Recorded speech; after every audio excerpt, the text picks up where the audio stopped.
Oak panelling from the 17th century is being carefully restored as part of a huge restoration project at Groombridge Place in Kent.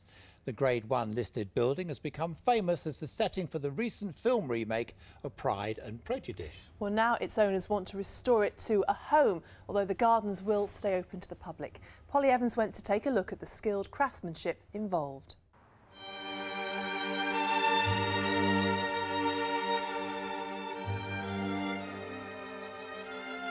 Groombridge Place, a quintessential 17th century manor house.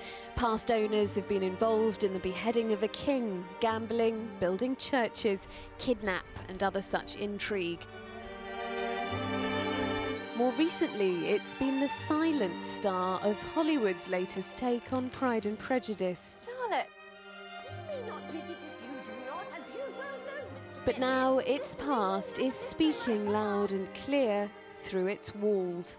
Room after room of oak panelling is being returned to original glory after years of neglect.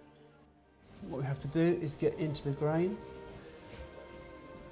and you have to give it a very, very, very hard cut back. Vincent Reed is the antique wood expert restoring the house for its private owners.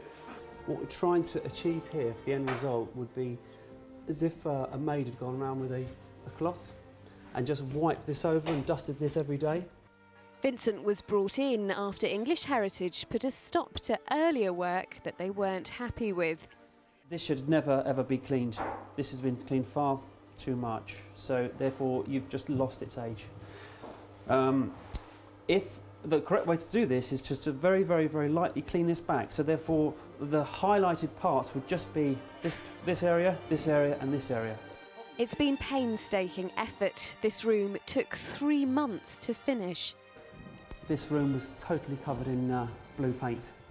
Thick, thick blue paint everywhere. You couldn't see any timber whatsoever. So we had the job of meticulously taking off the layers of paint.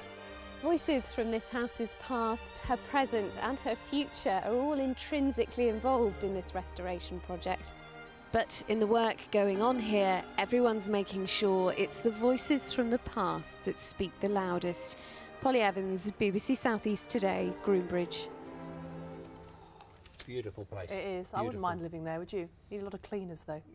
No. All that dusting and that wood panelling. Yeah, Still beautiful lovely. though.